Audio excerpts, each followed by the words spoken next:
Bom, a paz do Senhor a todos.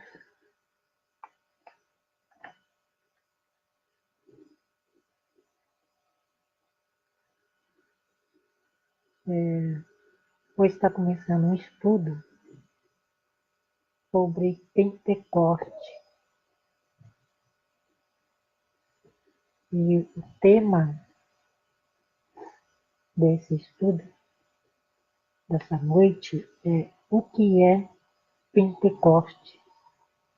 Muitas pessoas, elas não sabem o que é Pentecoste, né?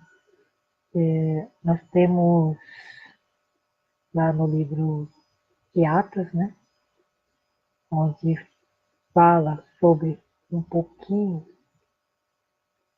sobre Pentecoste, e sabemos que no calendário judaico é celebrada a festa de Pentecoste. E essa festa ela é conhecida também como a festa da colheita do trigo e da cevada. E também é conhecido também como a festa de Shavuot. Então, mas o nome mais original dessa festa não é Pentecoste. O nome original dessa festa é a festa de Shavuot, que é a festa da colheita. E se você perguntar a um crente, a um cristão pentecostal,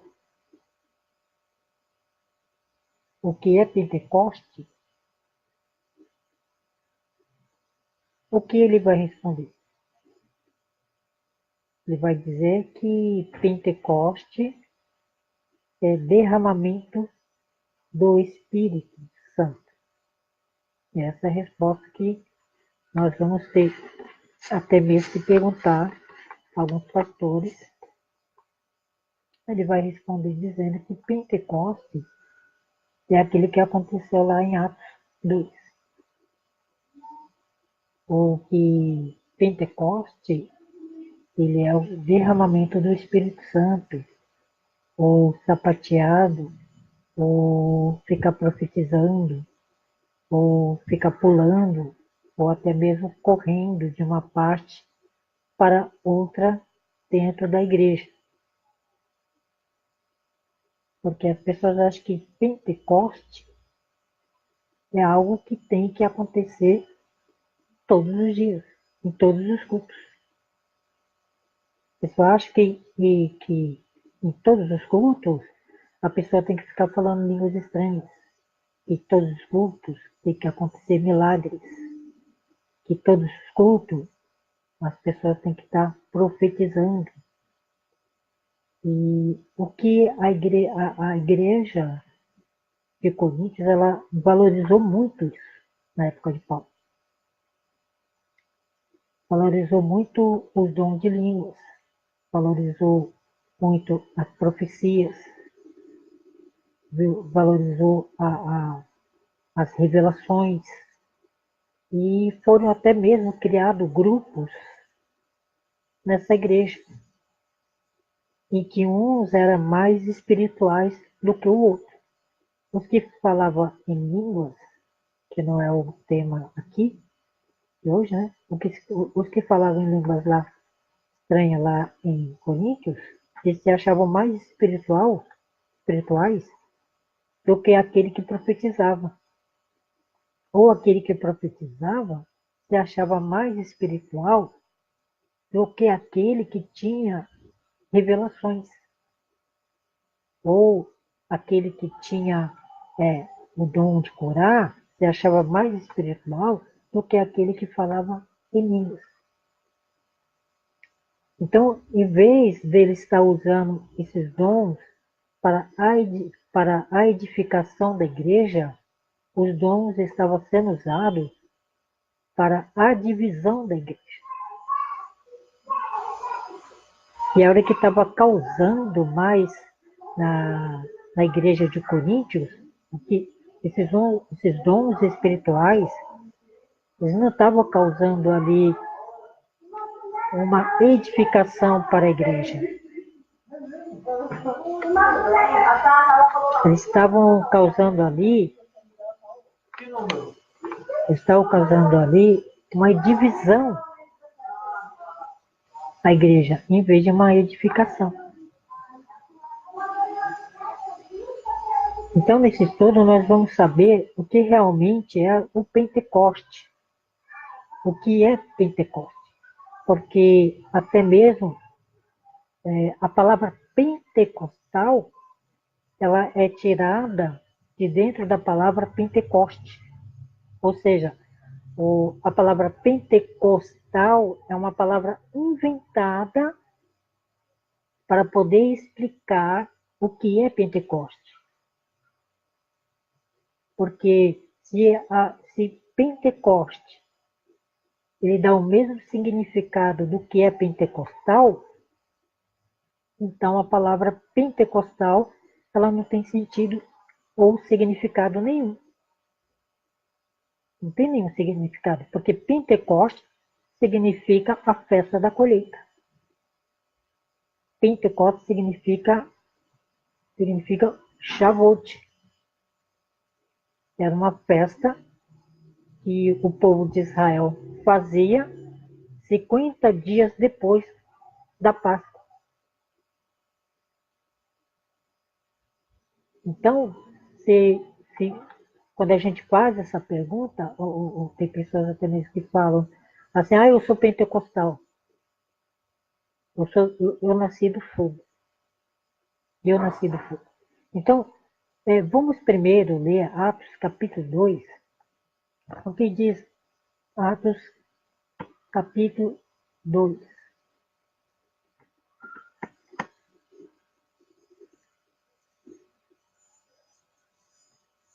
Diz assim, Atos capítulo 2, está lendo? Eu não vou dar toda a explicação de Atos, para que o vídeo não venha ficar muito longo. Então, diz assim, olha, chegando o dia de Pentecoste, ou seja, chegando o dia da festa, ou seria assim, chegando o dia da festa de Pentecostes, né? Estavam todos reunidos num só lugar. Quem estava reunidos ali? As 120 pessoas, os discípulos de Jesus. De repente veio do céu um som, como de um vento. Então, veio do céu um som como de um vento. Era um som como de um vento, mas não era um vento. Era um som que veio, mas não era um vento. Era um som como de um vento. E muito, muito forte. Um barulho muito forte, né? E encheu toda a casa no qual estavam eles assentados. Estavam assentados. E viram que parecia língua de fogo. Não estava falando aqui, o versículo 3, eles não estavam falando aqui que era fogo. Eles não estavam falando que era fogo. E também não se refere a, a, a, a, um, a uma linguagem. A uma linguagem, né? Ou seja, não se refere assim, uma linguagem em que a pessoa não consiga entender. Não é uma linguagem esquisita, uma linguagem difícil, que no momento ali que precisasse de alguém que fosse ali e interpretasse essa língua, essa linguagem, quando aconteceu isso, né? Então, de repente veio do céu um som como de um vento muito forte e encheu toda a casa na qual estavam sentados. Versículo 3. E viram que parecia línguas de fogo, e que se separaram e pousaram sobre cada um deles. O termo não vou falar sobre línguas estranhas, é sobre Pentecostes. Todos ficaram cheios do Espírito Santo e começaram a falar noutras línguas, conforme o Espírito o capacitava. Havia em Jerusalém judeus temente a Deus. Vejam só, havia em Jerusalém judeus temente a Deus, vindo de todas as nações do mundo. Quer dizer que muitos judeus, depois da Babilônia, eles se espalharam pelo mundo todo. E quando se iniciou a festa do Persa, a festa da Páscoa, aí que aconteceu? Os judeus do mundo todo foram até Jerusalém, foram comemorar essa festa. Então havia judeus, como o versículo diz aqui, havia judeus do mundo todo. Né? Veio judeus do Egito, veio judeus lá da Síria, veio judeus lá da Capadócia, veio judeus de vários lugares. Então, havia em Jerusalém judeus temente a Deus vindo, eles vieram, vindo, eles não estavam morando lá, eles vieram do mundo todo, vindo de todas as nações do mundo. Ouvindo este o som, eles ouviram barulho, né? Ajuntou-se uma multidão que ficou perplexa, pois cada um os ouvia falar em sua própria língua. Atônitos e maravilhados, e eles perguntavam: acaso não são galileus todos estes homens que estão falando? Então, como ouvimos cada um de nós em nossa própria língua materna. Então, eles estão ouvindo aqueles homens falar na sua própria língua materna, em que eles eram nascidos. Então, não é uma língua em que não pudesse entender ou que precisasse ser interpretada. É uma língua que eles estavam entendendo o que estava acontecendo, porque na hora que eles estavam falando o quê? Das grandezas e das maravilhas de Deus, como a gente vai ver aqui no versículo. Versículo 9, partos, medos, elemitas.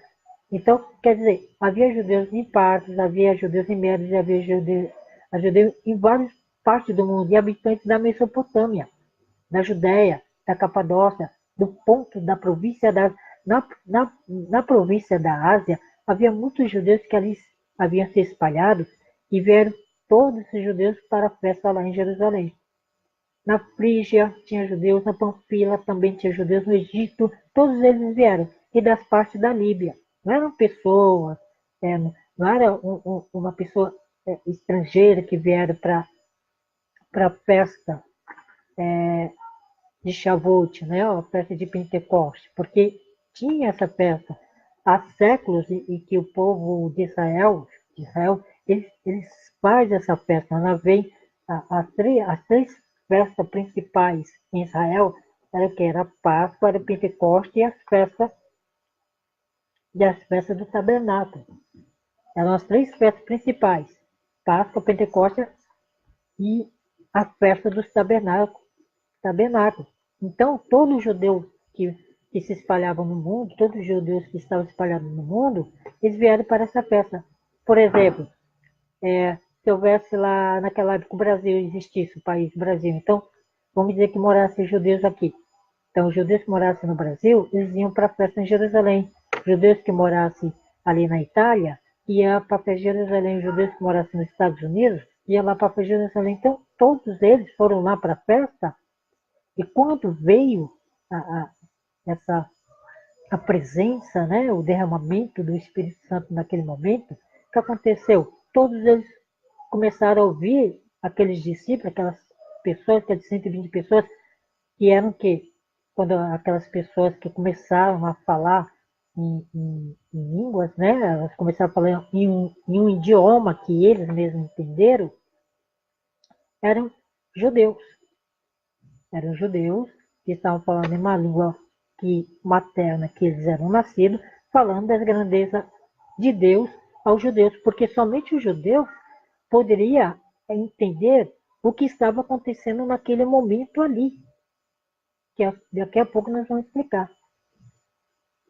Então, o versículo 9 diz que partos, medos, limites, habitantes da Mesopotâmia, Judéia e Capadócia, ponte da província da Ásia, Frígia e Panfilha, o Egito, das partes da Líbia, próxima a Cirene, visitantes vindo de Roma. Então as pessoas acham que quando eles lêem o nome dessas cidades e países, eles acham que são pessoas estrangeiras que foram para lá. E não, eram judeus que estavam na festa, era judeu que ia para a festa. Não eram pessoas que não conheciam nada da lei, não eram pessoas que não conheciam a Torá, não eram pessoas que não conheciam as tradições judaicas. Pessoas que não conheciam a tradição judaica, o que ele ia fazer lá na festa? Só por curiosidade, ele ia conhecer por curiosidade e, ia então se tornar um judeu por participar ali da festa.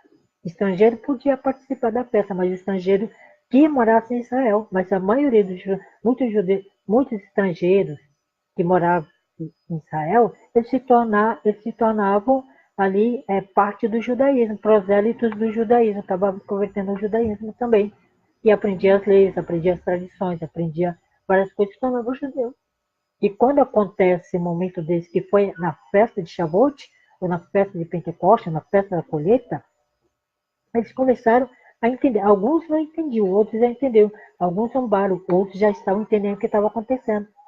Porque era bem na festa do dia de Pentecostes. E o versículo 11 vai dizer, tanto judeus como convertidos ao judaísmo, olha só.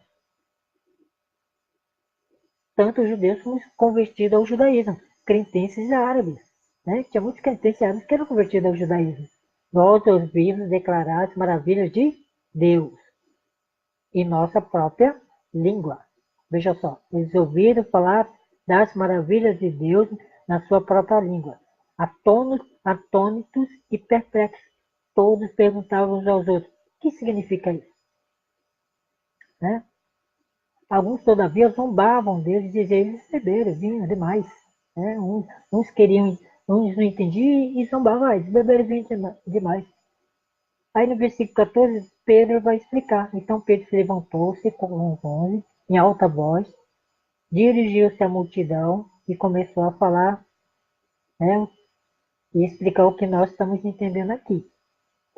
Pedro não precisou de um intérprete para interpretar o que ele estava falando.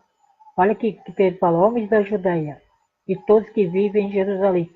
Deixe-me explicar isto, ouça-me com atenção. Né? Ouve, ó Israel, né? Já ouviu essa expressão? Esses homens não estão bêbados, como vocês supõem, ainda que são 9 horas da manhã. Pelo contrário, isso que foi predito pelo profeta Joel. Aí Pedro começa a citar então a profecia de Joel. Né? Que Joel ele havia profetizado assim, nos últimos dias de Deus, diz Deus, derramarei do meu espírito sobre todos os povos. Né? Quando a gente lê a profecia de Joel, que interessante o livro de Joel, é nós tentar entender todo o texto para saber para quem Joel estava profetizando. Para quem Joel estava profetizando. E para quem era a promessa. Por isso que é bom entender todo o livro de Joel. Então Joel começa a dizer, Pedro começa a dizer que Joel profetizou dizendo, nos últimos dias, diz Deus, derramarei do meu espírito sobre todos os povos. Todos os povos.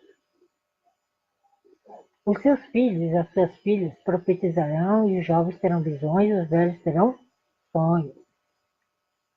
Sobre os meus servos e as minhas servas derramarei do meu espírito naqueles dias, e eles profetizarão. Servos e servas aqui, algumas traduções diz sobre escravos e sobre escravas, né? Derramarei do meu espírito naqueles dias e eles profetizarão. Mostrarei maravilhas em cima no céu e sinais embaixo na terra, sangue, fogo e nuvens de fumaça. O sol se tornará em trevas e a lua em sangue, antes que venha o grande e glorioso dia do Senhor. E todos aqueles que invocar o nome do Senhor será salvo. Aí Pedro continua aqui no versículo 22. Israelita, ouça essas palavras. Jesus de Nazaré foi aprovado por Deus diante de vocês por meio de milagres, maravilhas e sinais. e que Deus fez entre vocês por intermédio dele, como vocês mesmos sabem. Então aqui começa então a história, né? Onde o Senhor, porque essa promessa, nós vemos essa promessa, né? Lá no livro do profeta Joel. E Jesus ele só falou aquilo que já estava prometido dentro das Escrituras. Não era algo novo que Jesus foi lá e prometeu. Era algo novo que já vinha se falando dentro do Antigo Testamento, que Deus derramaria do seu Espírito sobre toda a carne, sobre todos os povos. Agora pergunto, será que a profecia de Joel ele se cumpriu por inteiro? Ou se a profecia de Joel ela apenas se cumpriu pela metade? Alguém fala, mas como uma profecia só pode se cumprir pela metade? Tem profecias que ela se cumpre uma metade e depois ela vai se cumprir a outra metade também. E agora? Como é que podemos resolver esse dilema? Será que a profecia de Joel ela se cumpriu por inteiro? Será que ela se cumpriu pela metade? Né? Então, é uma coisa para se pensar. É uma coisa para se pensar e para se estudar. Então, nós vemos aqui, né? A grande verdade é que, que o desconhecimento da escritura bíblica, né? A falta de conhecimento, né? Da escritura bíblica, ela tem roubado da igreja muitas coisas boas. Como diz o profeta, né? O meu povo tem sido destruído porque falta o conhecimento. Ou seja, o meu povo tem sido destruído porque rejeita o conhecimento. Tem aqueles que faltam o conhecimento e tem aqueles que rejeita totalmente o conhecimento.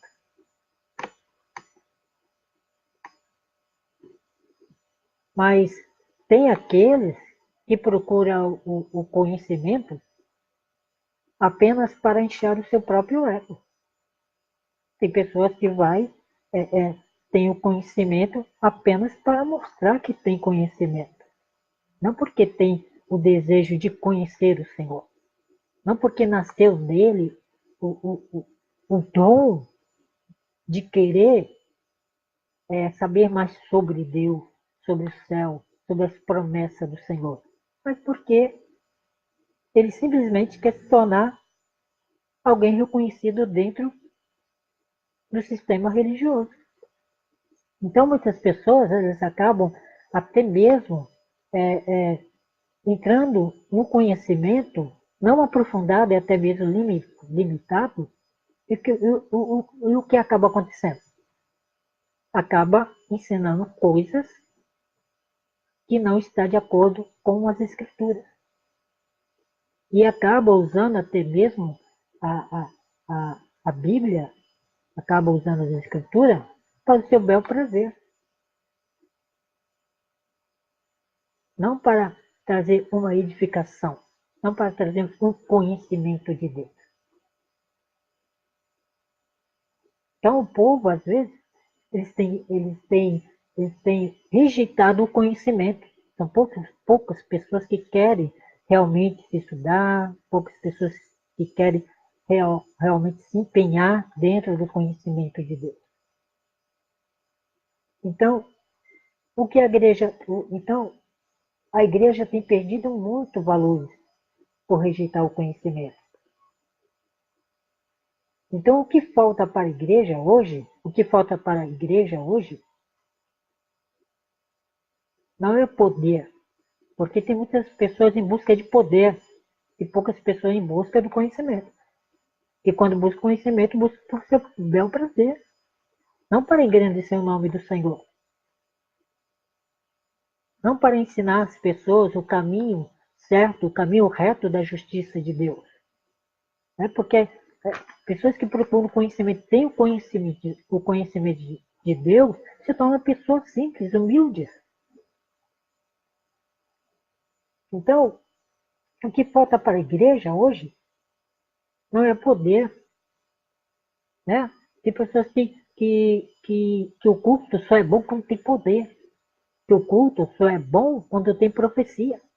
Que o culto só é bom quando tem línguas. Umas línguas, né? Gluçonaria, que muitas vezes vem do emocionalismo humano, achando que é o Espírito Santo, porque não se pode misturar Espírito Santo com emoção. E os dois não, a emoção e o Espírito Santo não se dá. O Espírito de Deus não se dá com emoção. Então a pessoa acha que está sendo movido por Deus quando está sendo movido pela sua emoção e sendo enganado pelo seu próprio pensamento, achando que está falando uma língua que nem o próprio Deus consegue entender. Nem o próprio Deus consegue entender essa língua que a pessoa está falando. E acha que está falando em mistério com Deus. E para ser uma pessoa cheia do Espírito Santo, ela não precisa fazer isso. Então a pessoa acha que o culto só é bom, né? E às vezes a pessoa vai no culto e ela acaba esquecendo que a presença de Deus no culto ela é muito mais importante, né? Porque não está tendo lá não está tendo lá ninguém pulando, não está tendo ninguém profetizando, né? Porque às vezes a pessoa coloca uma revelação, uma profecia acima das escrituras.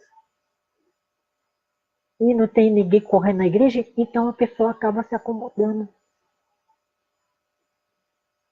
E vai apenas por ir. E não sente o que é mais importante, a presença de Deus. Que para a presença de Deus se manifestar, não é preciso. Não é preciso um agitamento para saber que Deus está presente. O que é preciso é sentimento. O que é preciso é estar com o coração aberto para poder sentir, para poder fazer o melhor, para cultuar o Senhor, para dar culto ao Senhor, para cultuar o Senhor. Isso que é importante. Porque o culto a gente pode fazer também dentro do nosso lar, na nossa casa, ou até mesmo os momentos que a gente tem de dar ali no nosso trabalho, né? De descanso, fazer um rápido culto da presença do Senhor. Por quê? Porque você ali vai sentir a presença dele. Você não vai sair pulando, gritando, não vai sair de lá falando língua estranha, mas vai sentir a presença de Deus e vai sentir que o Senhor Deus falou com você. Então a pessoa acha que é que nem a igreja de Coríntios. A igreja de Coríntios só ficava feliz quando tinha profecia, quando tinha línguas estranhas, quando tinha ali. Não, e pessoas ficam falando, não é mais como antigamente. Porque antigamente começa a tirar coisas antigas de dentro do baú, e essas coisas antigas de dentro do baú era o tempo que as pessoas não liam a Bíblia. Né? Era um tempo que pessoas não gostavam de estudar. Então ficava rodopiando, pulando, vendo anjo para cá, vendo para lá, vendo demônio, vendo todas essas coisas. E aí fica lembrando dessas coisas, achando que eram momentos bons. Eram momentos bons, que recebia aquela eletricidade, eu rodava e tal. E era um momento, aí fica falando, naqueles dias, né? Naqueles dias, lembra? Agora não é mais assim. Ué, Deus mudou ou a pessoa mudou? Porque para Deus se manifestar, não precisa ficar pulando. Para Deus se manifestar, não precisa ficar dançando nos corredores. Veja como a trajetória de Israel, imagine que toda vez que Deus se encontrava durante a tarde com Adão, será que Adão, oh glória, sair de lá pulando na presença de Deus? Nós não vemos isso no texto. Porque se tivesse, Moisés tinha escrito isso aí. E Moisés não escreveu. Esse momento de Adão com Deus vai pulando, né? E ele não falava com Deus, e não via Deus falar, e não ia, e Deus não falou com Noé, e Deus não falou com Moisés na sarça, e Moisés saiu, lá, o fogo, pulando, e saiu, e pegou o pedaço da sarça ardente, e saiu correndo ao monte afora com aquele pedaço da sarça. Será que Moisés fez isso? Não. O Senhor falou a Moisés, disse, tira as sandálias do teu pé, porque o lugar que pisa é um lugar santo, é um lugar de reverência, tem que se reverenciar a Deus. E Moisés ouviu a voz do Senhor, ouviu a voz de Deus, é a missão que Deus havia dado a ele. Ô Moisés, vai pulando e falando em língua tal, e chega lá, e imagina Moisés chegando lá, entrando nos palácios de Faraó, no meio do reteté todo, e Faraó ia falar assim, esse é doido, coloca ele lá na prisão, porque eu não entendi nada que ele falou. Imagina, né? Porque Moisés ele era pesado de língua, então teve que usar quem? Arão, para falar por Moisés. Né? Aí, como Moisés ele não conseguia falar, imagina Deus falou assim, não precisa não, né? Você vai falar numa língua aí que nem Faraó vai entender e vai te colocar na prisão por não entender nada. Então, quando a gente olha a história, a gente vai olhando o Antigo Testamento, né, o Novo, Antigo Testamento, a gente vai vendo que as coisas não é bem da forma que foi ensinada para nós. Porque muitas vezes nós vemos dentro da história quase 2000 anos de maus ensinamentos. E graças a Deus, hoje, nós estudando a palavra do Senhor, nós vamos descobrindo aí a verdade e o quanto nós fomos enganados por pessoas que só tinham fanatismo religioso, né? Mas não tinham conhecimento, porque Paulo falou assim, crescer na graça e no conhecimento. E muitas pessoas que só cresceram na graça esqueceram de crescer no conhecimento. E houve aquele fanatismo religioso todo que levou a muitas pessoas às heresias. Então a igreja, o que falta então para a igreja hoje não é poder e nem unção, né? Mas tem que ter unção. A pessoa fala, tem que ter unção. Que unção? A igreja não está precisando de poder, de unção, não é nada disso. O que falta para a igreja hoje é o conhecimento. Quando você conta e que você explica bem as escrituras, né? Quando você conta as experiências da própria palavra de Deus, em vez da nossa própria experiência, o que acontece? O Espírito de Deus, ele começa então a agir no coração das pessoas. De uma forma não forçada, mas de uma forma espontânea, né? Dentro da vontade do Senhor nosso Deus. Não porque eu quero, mas porque Deus ele quer.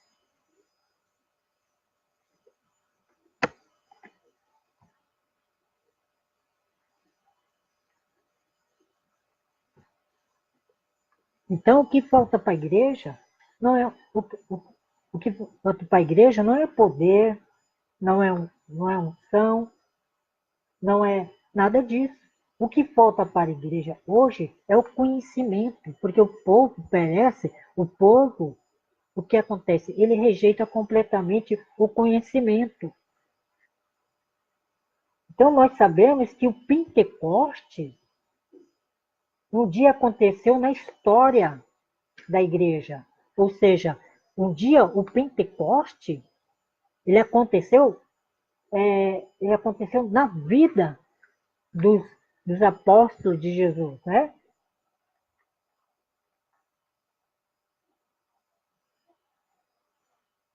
Ele foi derramado e todos sabem que teve a manifestação das línguas.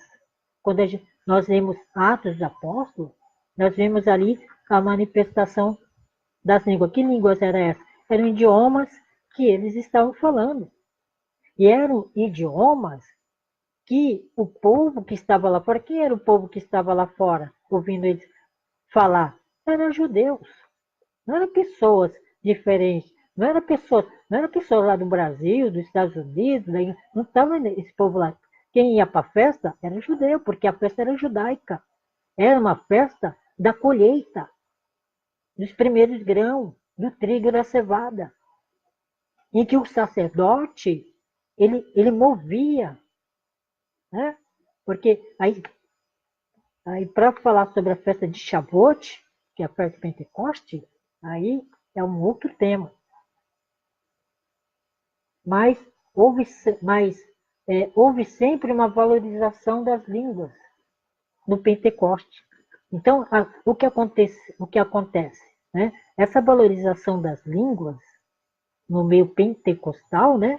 Que colocar esse nome pentecostal é um nome até mesmo que foi inventado para poder explicar o movimento pentecostal que só surgiu lá em 1906, nos Estados Unidos, em Los Angeles, né, que é o movimento pentecostal, ele surgiu lá e depois veio para o Brasil em 1910 a 1911 por Gornaving e Daniel Berg, é que veio para cá depois. E que é muito diferente daquilo que aconteceu lá em Atos capítulo 2, que nós vamos ver aqui. A diferença do Pentecostes que aconteceu em Atos capítulo 2 é a diferença que aconteceu lá na Rua Azusa, nos Estados Unidos, em 1906, que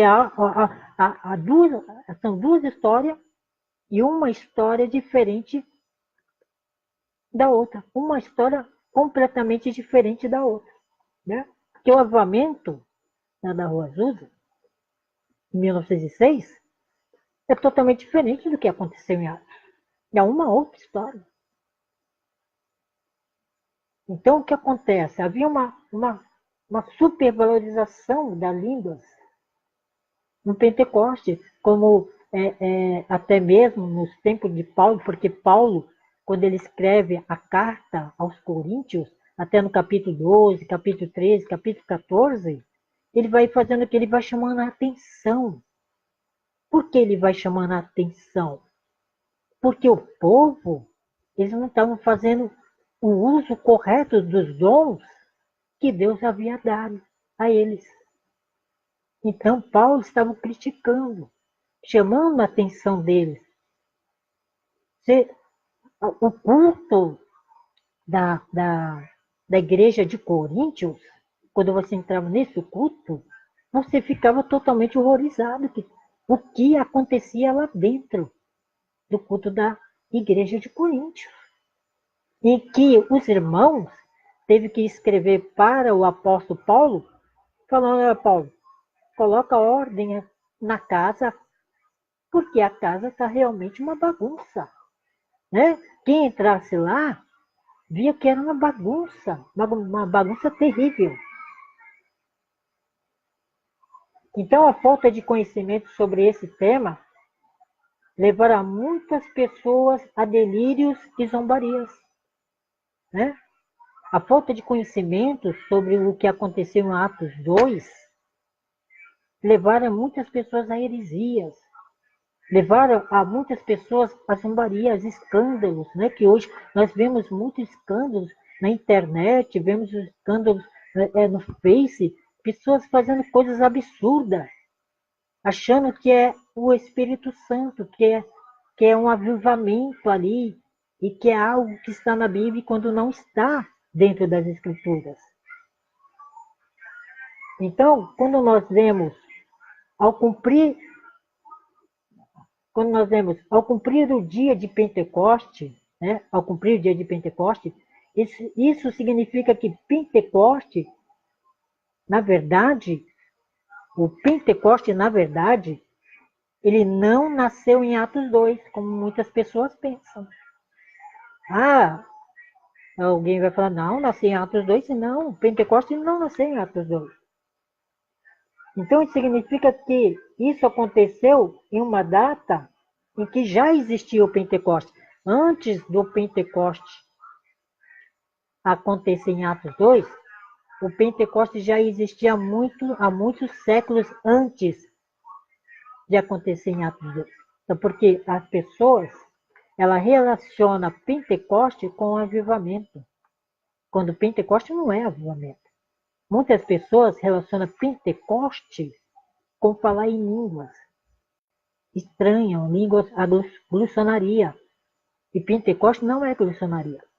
Muitas pessoas relacionam o Pentecoste com profecias, com revelações, com milagres, e Pentecoste não é isso.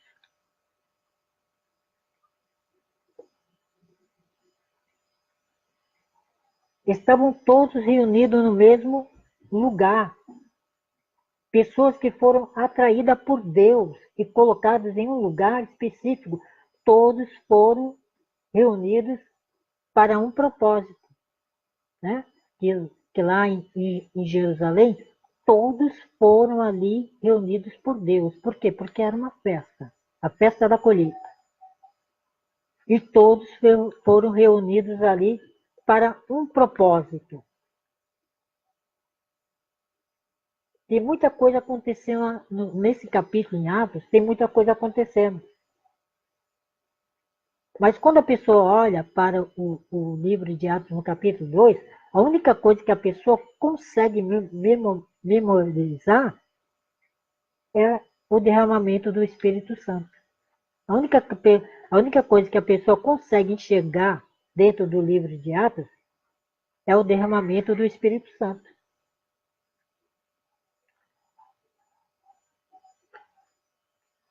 O Espírito Santo, ele não foi derramado de uma forma desorganizada, né? O Espírito Santo ele não foi derramado de uma forma desorganizada, não foi derramado em bagunça, né? E outras coisas que a pessoa que venha causar escândalo. O Espírito Santo ele é ordem e ele é decência também. O Espírito Santo ele é ordem e ele é decência, é o Consolador. Como Jesus fala, né? O Senhor falou que estará conosco todos os dias, até a consumação do século, que é a presença de Deus sobre as nossas vidas todos os dias. Quando a pessoa conhece, quando a pessoa conhece só o Pentecoste, no derramar do Espírito, acontece uma forçação de barra. Quando a pessoa olha Atos dos Apóstolos 2 e só conhece como derramamento do Espírito, ele acaba forçando a barra. Ele acaba querer forçar até mesmo as pessoas a falar em línguas. Ele quer forçar, muitas vezes, a manifestação de Deus só porque ele está lendo Atos. Ah, é Atos 2. Todo mundo tem que falar em línguas estranhas, todo mundo tem que pular, todo mundo tem que dar glória. Porque não é porque aquele irmão, às vezes, está ali, não está falando em línguas, não está profetizando, não está pulando, isso não significa que ele não está cheio do Espírito Santo de Deus. Porque está cheio do Espírito de paz, está cheio do Espírito de Deus, não é preciso ficar falando em línguas estranhas. Só é preciso sentir a presença de Deus. O batismo com o Espírito Santo não é só falar em línguas estranhas. Porque a pessoa pode ser batizada com o Espírito Santo sem a necessidade de falar em línguas estranhas. E aí, o que acontece? Todo mundo quer reproduzir o que aconteceu lá em Atos 2. Né? Todo mundo quer fazer congresso de avivamento, congresso de derramar do Espírito, congresso e mais congresso. Todo mundo quer fazer congresso, todo mundo quer fazer avivamento, todo mundo quer ficar profetizando, todo mundo quer ficar revelando, achando que isso é Pentecoste. Achando que isso é a presença de Deus no meio deles. Quando Na verdade, não é. E a única coisa que acontece é uma bagunça, é uma falsa profecia. É um monte de gente enganando as pessoas que não conhecem verdadeiramente a palavra de Deus, as Escrituras. É claro que nós não vamos ficar assim com um culto raquítico, ou um culto vazio, ou um culto mecânico. Não é porque não tem barulho, não tem pula-pula, é que nós vamos ficar ali com um picolé, né? Ou como um sorvete ali, achando que Deus não manifesta ali a sua glória, a sua presença. Porque tem pessoas que acham que a presença de Deus é só quando está pulando, profetizando, correndo na igreja, balé para cá, balé para lá. E não é isso. Aí acontece o quê? Aí começa a acontecer bagunça no meio do povo. E muitas vezes o culto acaba até tarde e as pessoas saem reclamando, em vez de pessoas edificadas, as pessoas saem reclamando, o culto acabou tarde. Às vezes o culto ele tem que ser nos quatro cantos da igreja, não é só lá na frente. Né? Não é só lá na frente. Né? Porque tem pessoas que acham que o púlpito é mais santo do que o banco lá atrás. E não é verdade. E não é verdade. Porque Deus, ele não faz acepção de pessoas. E para o Senhor Deus, todos ali são santos. A presença de Deus, ele vai independente de qualquer pessoa. Seja, seja qual for a pessoa, se estiver com o coração aberto, a presença de Deus vai entrar lá. Deus não vai querer saber se ele tem cargo, se não tem cargo, se está sentado lá no púlpito, se está sentado lá na porta, se não está. Deus não faz exceção de pessoas. A presença dele vai em todas as pessoas. E quando a presença de Deus ela vai, o que acontece? Não tem um que não sinta a presença dele. Mas tem pessoas que ficam lá procurando coisa lá no passado, né? Dizendo, lá no passado. Só que no passado, desculpe falar, pessoas não tinham conhecimento. Porque se tivesse, eles iam valorizar a presença de Deus, mesmo não pulando. Então a única coisa que acontece é uma bagunça no meio do povo. Porque a maioria pensa que se houver um grande rebuliço, o rebuliço, né? Então aquilo que está acontecendo é uma produção de atos, né? Então quando a pessoa ela vai, vamos chamar aqui na frente, quem não é batizado com o Espírito Santo vem aqui na frente. Aí fica lá durante 2 horas forçando a barra. E o que Jesus falou? Não é por força nem por violência, é pelo meu Espírito, diz o Senhor. Não é por força nem por violência. É no momento em que Deus vai visitar o coração da pessoa. E a pessoa pode ser batizada com o Espírito Santo sem a necessidade de estar falando em línguas estranhas. Ou uma glossonaria, né, que não dá para entrar nesse tema, porque aí teria que entrar lá em Coríntios, 1 Coríntios capítulo 12, depois para o 13 e depois 14, para poder explicar tudo isso aí.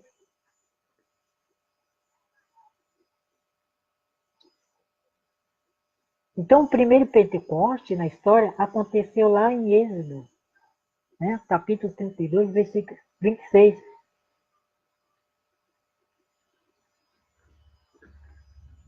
Êxodo capítulo 32, versículo 26.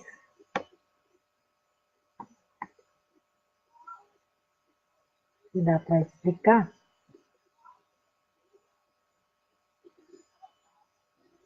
Versículo 25. Moisés viu que o povo estava desenfreado e que Arão o tinha deixado fora de controle, tendo se tornado motivo de riso para os seus inimigos.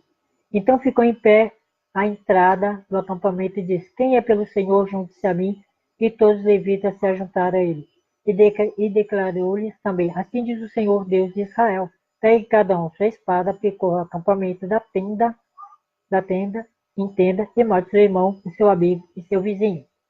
E fizeram os levitas conforme Moisés ordenou, e naquele dia morreram cerca de 3.000 dentre o povo. Por quê?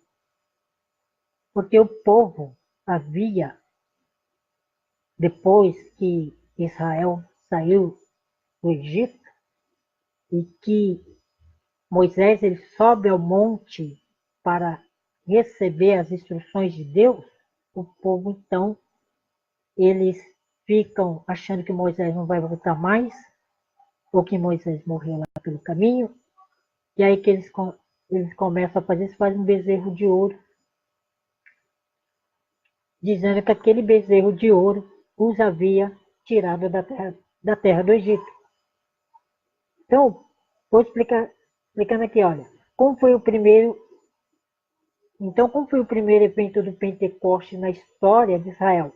Então aconteceu o primeiro evento da história do Pentecoste em Israel, aconteceu logo depois da saída do Egito e da celebração da primeira Páscoa. Não sei se você entendeu. Então, o primeiro evento do Pentecoste de Israel foi quando eles saíram do Egito, né, depois de ter celebrado a Páscoa. E depois que saíram do Egito, então foi instituída a Páscoa. Então eles comemoraram ao sair do Egito, e eles foi até o lugar onde eles acamparam. E eles passaram 10 dias ali. Então Moisés, o que aconteceu? Moisés subiu ao monte para falar com Deus e receber de Deus a lei. Aí, quando ele sai do Egito, né, depois da Páscoa, Moisés ele sobe ao monte para receber o que? A lei. E a revelação da palavra. E lá ele ficou 40 dias. Agora, 40 dias mais 10, quanto dá? 50, que significa Pentecoste. Porque Pentecoste significa 50 dias. Então, o povo de Israel saiu, depois de 10 dias, aí Moisés sobe ao monte, fica lá 40 dias. Então, 50 mais 10, ou 40 mais 10 dá 50, que significa já o Pentecoste ali. Já dá o início do Pentecoste entre Moisés, lá no monte durante 40 dias, recebendo a lei do Senhor, as instruções de Deus. Então, exatamente um período de 50 dias depois da Páscoa. É um período de 50 dias depois da Páscoa. 50 dias depois da Páscoa, portanto, 50 dias depois da primeira festa das primícias, Moisés estava descendo do monte com as tábuas da lei. Então, depois, Moisés ele começa então a descer do monte, né, com as tábuas da lei. Ele já tinha tido, Moisés já tinha tido aquela experiência com Deus de ver o dedo de Deus escrevendo na pedra. Né? Moisés ele sobe, ele fica lá durante 40 dias, ele recebe a instrução de Deus lá, recebe a demora, é porque Deus estava explicando tudo aquilo que Deus estava dando, os 10 ditos, né? Os 10 mandamentos, os 10 ditos que Deus estava dando a Moisés. Deus também estava explicando a ele, olha, isso significa aquilo, isso significa aquilo. Se Deus chegasse assim, toma aí, Moisés, 10 palavras rapidinho, Moisés já tinha descido antes dos 40 dias, mas Deus, peraí, vou te dar uma aula aqui, vai durar 40 dias, eu vou ter que explicar esse negócio aqui, senão você não vai entender. Aí Deus teve que explicar tudo para ele e durante os 40 dias. Né? Então, quando ele estava no monte, Deus falou com ele. Aí Deus falou com Moisés, Moisés, seguinte, o seu povo se corrompeu. Né? O povo tinha saído do Egito, aí já não sabia mais nada de Moisés, que Moisés tinha subido ao monte. Aí Deus falou, olha, o seu povo se corrompeu. Está em Êxodo capítulo 32, versículos 17, 10 e 11. Então, qual é a primeira lição que nós temos aqui? A primeira lição que aconteceu na primeira celebração do Pentecoste, na verdade, foi um teste que Deus fez com Moisés. Deus ele fez um teste com Moisés. E foi um teste necessário. E foi um teste que Deus ele fez para deixar um exemplo para os líderes e o povo de hoje. Porque Deus queria testar Moisés e deixar já um recadinho para os líderes dos dias atuais hoje. Quando Deus ele falou, olha Moisés, o teu povo está se corrompendo. Então Moisés ele foi testado por Deus, porque quando Deus vira para ele e diz, o teu povo você tirou do Egito, né? O teu povo, porque você, Moisés, tirou do Egito, né? Imagina, Deus falou, olha, o teu povo que você tirou do Egito lá se corrompeu. Então, já era uma oportunidade para Moisés se engrandecer. Já era para Moisés aí se inchar, achando que foi ele. Era para Moisés pensar que realmente foi ele mesmo que tirou o povo lá, que foi ele mesmo que jogou as 10 pragas lá no Egito. E Deus então estava fazendo um teste com Moisés para ver o que Moisés ia falar, para ver que Moisés ele ia se inchar, ele ia se engrandecer, ia falar, realmente Deus, se não fosse eu, né, sem mim, tu nada faria, né Deus? Mas não foi isso que aconteceu. Então quando Deus diz, Moisés, o teu povo, aí Moisés diz, não. Aí Moisés vira para Deus, opa, peraí, meu povo? Não, Senhor. Não é o meu povo, é o teu povo que o Senhor tirou do Egito. Moisés fala para Deus, não, não é o meu povo. É o teu povo que o Senhor tirou do Egito. E Moisés ele podia ter a oportunidade de se achar o bambambam da história. Mas ele mostrou a simplicidade e a humildade a Deus, dando a Deus toda a honra, toda a glória, dizendo, não, Deus, não fui eu que fiz isso. Que se não fosse a tua presença, se não fosse o teu poder, se não fosse a tua ação, a tua atitude, jamais o povo de Israel sairia do Egito. Então Deus registrou isso aqui para mandar uma mensagem para os líderes de hoje. Então cuidado para não achar que o povo é teu. Cuidado para não achar que o povo é teu. Porque tem pessoas que acham que o povo é dele. Então cuidado para não achar que o povo é teu. E não achar que foi você que tirou o povo do Egito. Então muitos líderes, hoje em dia, eles têm cuidado para não achar que é eles que fazem, que é eles que operam, que é eles que fazem milagre. Para não ter cuidado que achar que foi eles que morreu lá na cruz, que foi eles que ressuscitaram.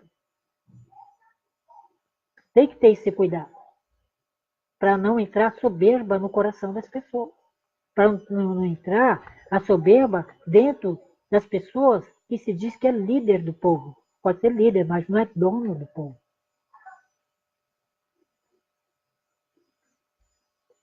Eu não sei aonde Deus vai te colocar. Não sei aonde Deus vai te colocar amanhã. Ou em qual posição de liderança Deus vai te colocar amanhã, não sei.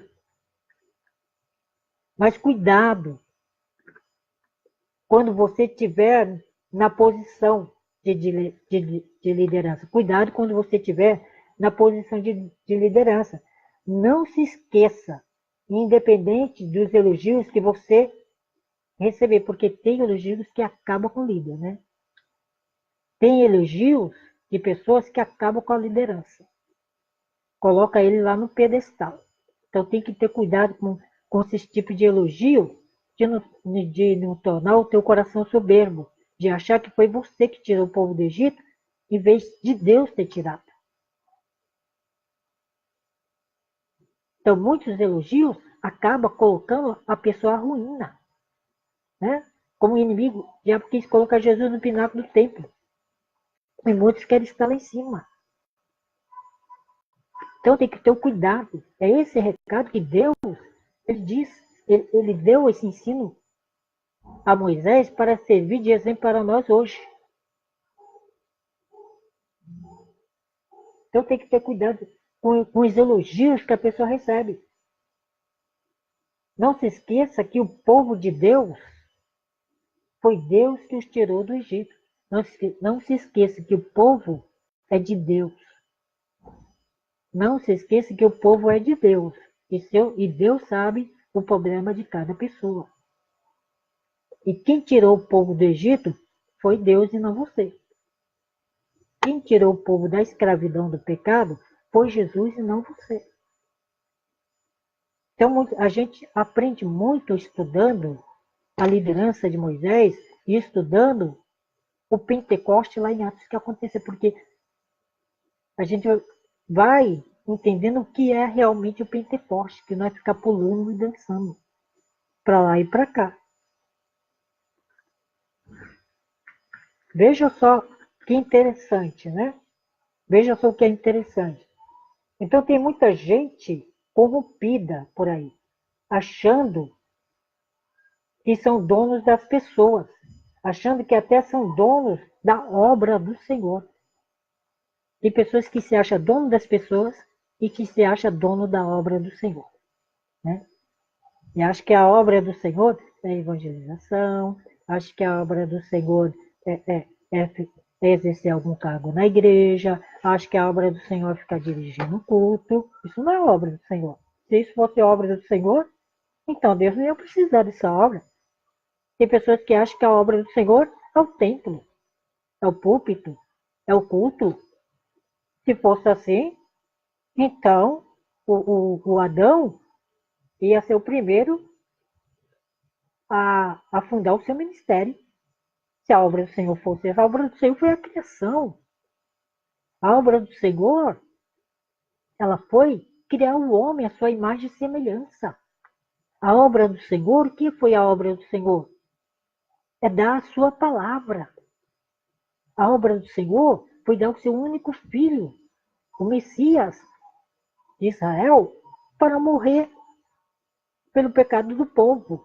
Essa foi a obra do Senhor. A obra do Senhor vai além do que nós imaginamos. Aí a pessoa acha que a obra do Senhor é estar lá pregando, que a obra do Senhor é estar lá fazendo missões, né? Porque se nós formos ver que é, se nós formos analisar, a gente vai ver que tem povos, né, no mundo que o homem nem sabe que existe ainda. Que o homem tem matas que ainda estão virgem nesse país, nesse mundo, né? E que o homem não conseguiu pisar lá. Então ele acha que Deus depende dele para poder fazer obra, as suas próprias obras de pedreiro, obra de construtor, obra de pintura, obra de carpintaria, suas próprias obras. A obra de Deus não é isso. A obra de pintura, né? Pedreiro, isso aí é óbvio. Agora, quando nós lemos o livro de Gênesis, a gente lemos o livro de Êxodo, a gente vai lá para os livros do Antigo e Novo Testamento, a gente vai entendendo que é obra de Deus. A obra de Deus não é ficar pintando uma parede de uma igreja. A obra de Deus não é ficar passeando pelos corredores da igreja para lá e para cá com papel na mão. Isso não é obra de Deus. A obra de Deus não é ficar teclando no teclado na secretaria. Isso não é obra de Deus. Como é que o homem chegou até Deus? Foi por ele mesmo? O homem foi até Deus? Adão foi até Deus ou ele se escondeu de Deus? Quem que se escondeu de Deus? Foi Deus que se escondeu do homem ou o homem se escondeu de Deus? E quem deu o primeiro passo? Foi o homem que deu o primeiro passo a Deus ou foi Deus que deu o primeiro passo ao homem para o reconciliar de volta? É só ler o livro de Gênesis e vai descobrir lá. Então a pessoa acha que a obra de Deus é isso. Né? Imagina, né? Deus criou o mundo durante 6 dias e ao sétimo dia ele descansou. Isso é obra de Deus. Obra que ninguém faz. Jesus mesmo, ele disse, ó, e fará as obras maiores do que essa. Né? Porque eu vou para o meu Pai. Mas quem fez uma obra maior do que Jesus não existe. E farão obras maiores do que essa. Alguém fez? Ninguém. Mas por quê? Porque Jesus fez uma obra muito maior que nenhum ser humano até hoje fez. Ninguém fez uma obra maior do que Jesus fez. Se alguém falar que fez uma obra maior do que Jesus, está mentindo. Ah, então como é que fica essa palavra? Vai estudar e vai descobrir. E para as obras maiores do que essa. Que obras? Porque eu vou para meu Pai.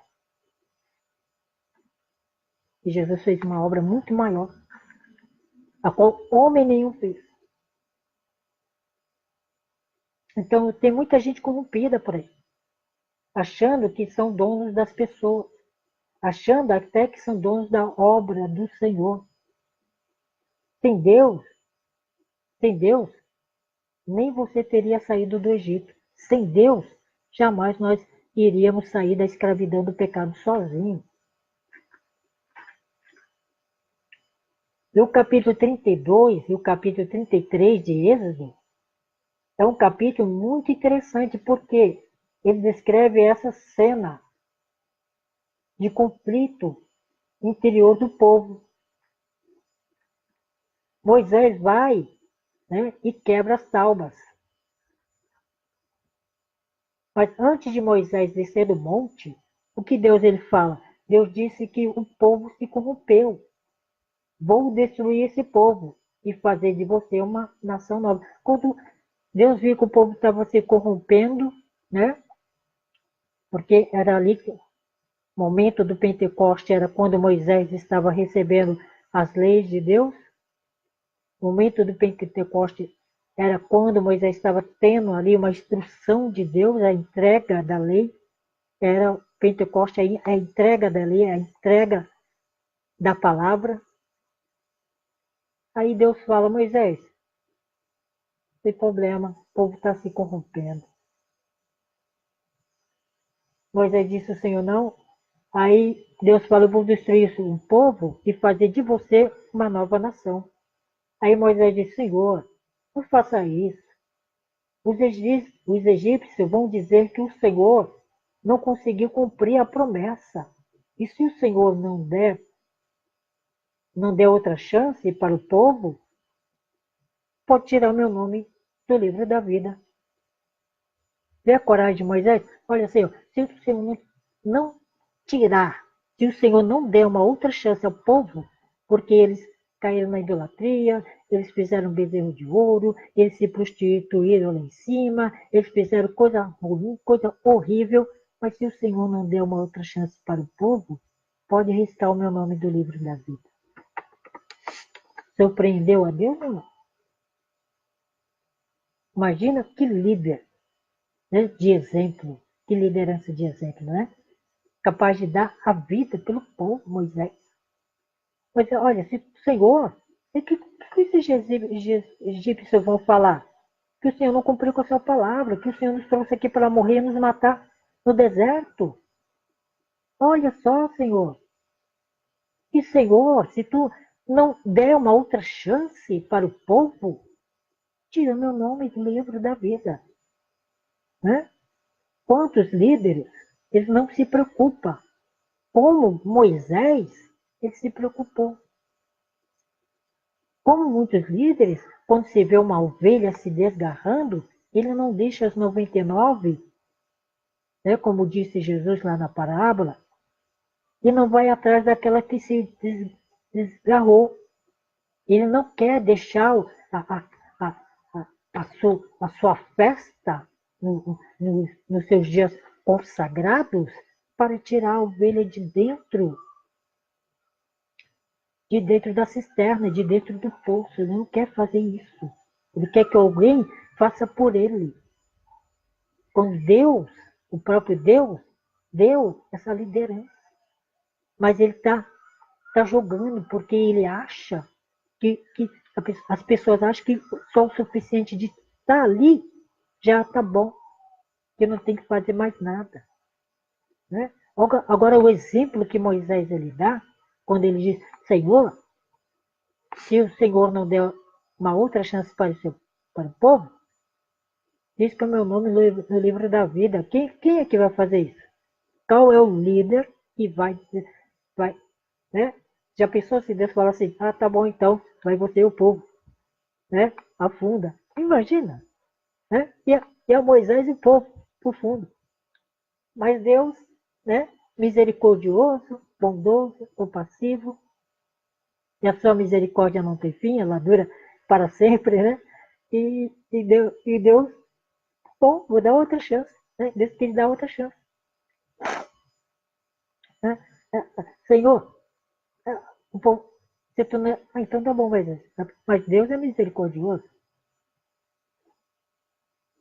Então, mas quando Moisés chega lá embaixo, quando Moisés ele chega lá embaixo e vê aquela cena, né?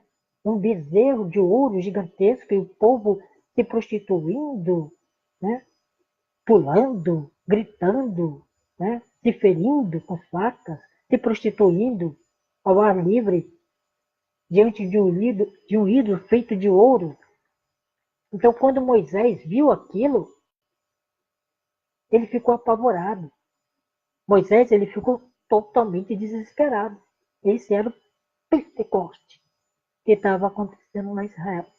A entrega da Torá, a entrega das Escrituras, a entrega da palavra do Senhor. Aí Moisés ele ficou desesperado. Então ele pega as tábuas, ele pega aquelas tábuas, os 10 ditos, né?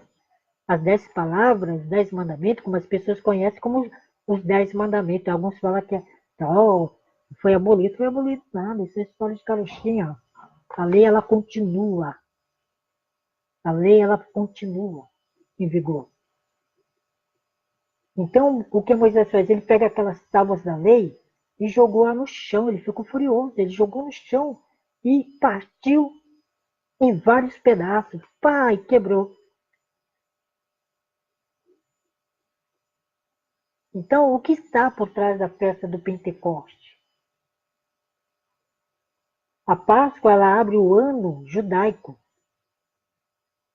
E a Páscoa ela celebra a festa de gratidão por libertação do Egito. Deus tirou o povo do Egito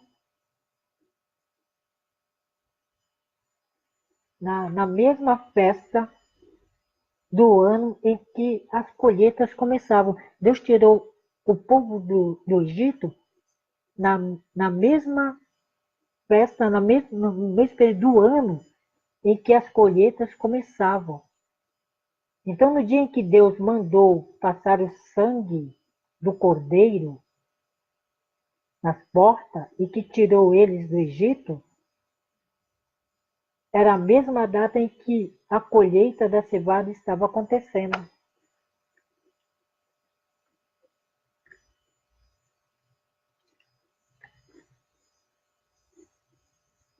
Era o mesmo momento em que a colheita da cevada estava acontecendo, aí Deus foi lá e tirou o povo do Egito. 50 dias depois, culminava nesse período que aconteceu no Monte Sinai, que no hebraico é Shavuot,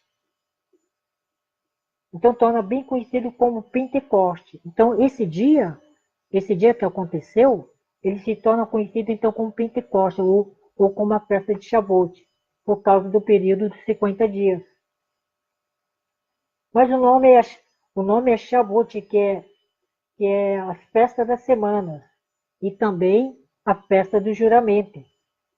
E foi o nome que foi dado para a celebração do período de Shavuot, semanas e juramento. Agora, Por que também se chamou semanas? Apenas por uma razão. Quando o povo colhia a cevada, eles tiravam a primeira parte, o povo tirava a primeira parte e dava para Deus, que eram as primícias.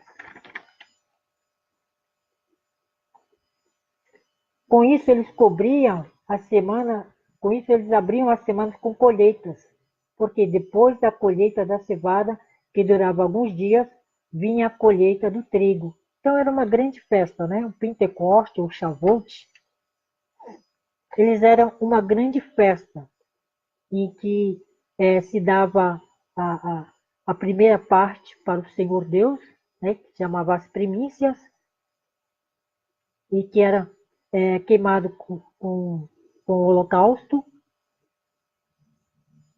e o povo, então, ele começava a festejar. Essa festa, que ela é interessante, a festa de Pentecostes, a festa de Shavuot, é, é interessante que essa festa ela é muito diferente das festas pagãs, né, aqui no Brasil, né? Por quê? Porque as festas judaicas, ela, ela, ela é muito importante, né? E por que elas são importantes? Porque elas sempre beneficiaram os dois lados, o povo e a presença de Deus. Sempre beneficiaram o povo na ação social. E que todo mundo, quando ocorria a festa de Pentecostes, a festa de Shavuot, que é a colheita do trigo, porque a colheita do trigo é a mais longa e demorada, que é um volume maior. Então, quando fala de colheita, fala de salvação, né? Almas, colheita tem a ver com almas, né? Então, quando acontecia essas festas em Israel, era uma festa em que as pessoas elas não precisavam trabalhar nesse dia, que todos festejavam, e ninguém ficava de fora dessa festa. Não ficava de fora o escravo, não ficava de fora o estrangeiro, não ficava de fora os pobres, as viúvas, os órfãos, não ficava ninguém de fora dessa festa. Todo mundo participava, todo mundo comia, todo mundo bebia e todo mundo se alegrava com a presença de Deus durante a festa de Pentecostes, né? Porque no meio do Evangelho conhece como festa de Pentecostes, né? E no meio de Israel conhece como a festa de Shavuot, Shavuot, festa de Shavuot é conhecida. E era uma festa de alegria, era uma festa, tipo, bem diferente da festa de Natal e Ano Novo nos dias de hoje, né? Porque o Natal ele só beneficia famílias, né? Só quem é da família que pode participar. O Ano Novo só beneficia a família. E nesse dia do Natal e do Ano Novo, quantas pessoas não têm o que comer dentro do lar, na sua casa, né?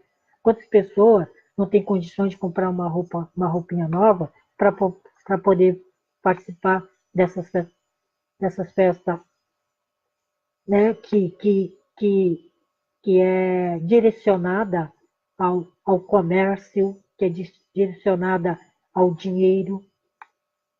Não é uma festa que nem do povo de Israel, que é direcionada não só às famílias, mas também que é direcionada às pessoas que não têm condições.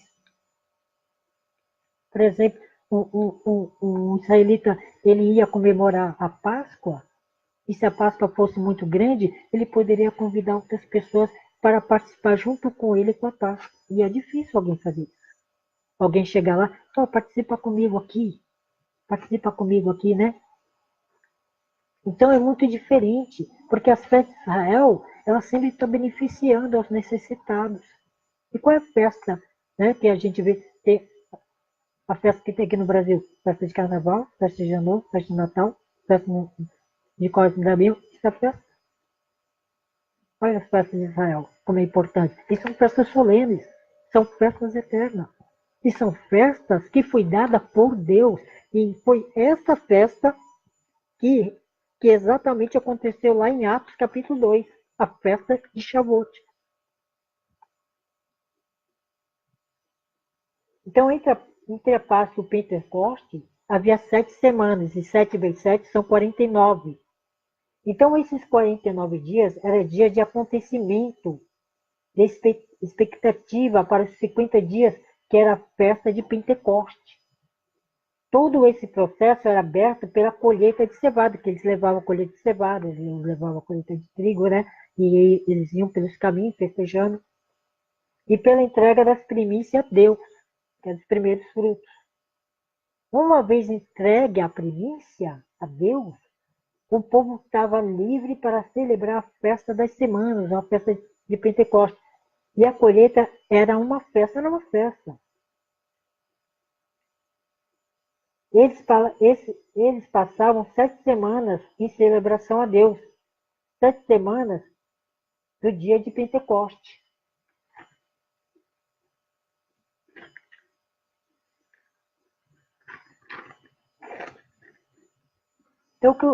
Então, o que aconteceu no dia de Pentecoste? O Pentecoste era o que? Era a entrega.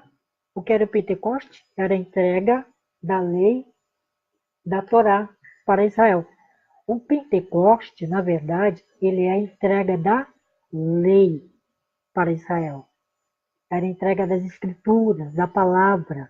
E foi lá no Monte Sinai, que foi o primeiro Pentecoste, é que Deus entregou a Torá para o povo. Que Deus entregou as leis, né, que está registrado nos 5 livros de Moisés, que Deus entregou a lei para o povo. Então, naquele dia no Monte Sinai, quando aconteceu isso lá no Monte Sinai, não teve manifestação de espírito, de, de acordo com Atos 2. Não tem ninguém falando em línguas estranhas, não tem nada acontecendo de acordo com Atos 2.